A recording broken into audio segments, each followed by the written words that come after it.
cœur est réjoui, mon cœur se réjouit au-dedans de moi. Parce que c'est vrai qu'il y a certaines personnes que je connais, d'autres que je ne connaissais pas.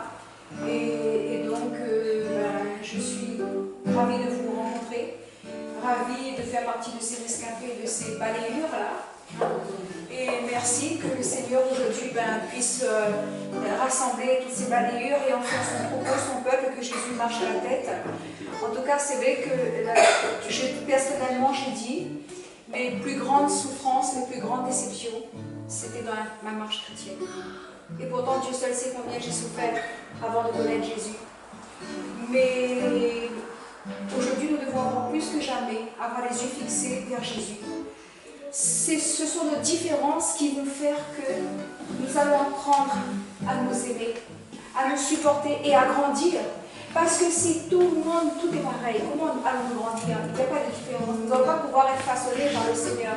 Le Seigneur choisit les caractères de chacun, les différences de chacun, pour justement nous façonner à travers cela, pour nous apprendre à nous supporter, à nous aimer. Vous savez, c'est difficile de se supporter dans ce monde actuel, avec tout ce qu'on subit, surtout quand on arrive à Jésus, on se dit, waouh, Seigneur, génial, une famille, tu donnes des frères et des sœurs.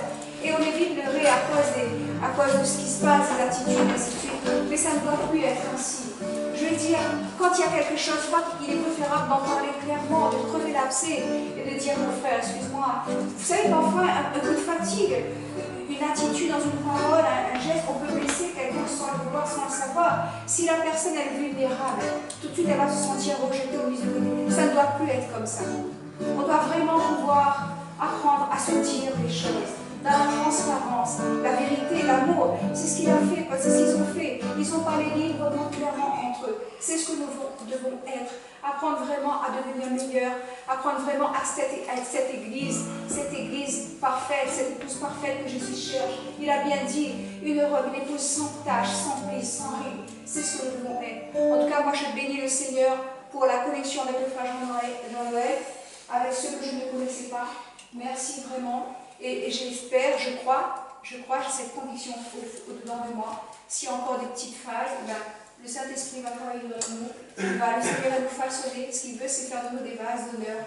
Et ce qu'il veut, c'est qu'on soit utile pour servir son Seigneur. Et que nous allons ensemble, mon association, c'est main dans la main et marcher vraiment, main dans la main, dans cet amour, dans cette unité, dans cette communion fraternelle.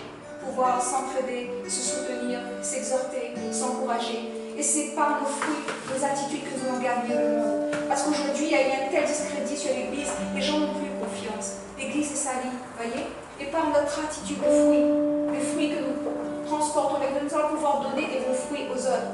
Ah, elle connaît Jésus. Ah, mais ça se voit, elle dégage quelque chose, elle reflète quelque chose. À travers une parole, un regard. Nous pouvons apporter la vie à travers une parole, un regard. Et c'est ce que Dieu nous demande.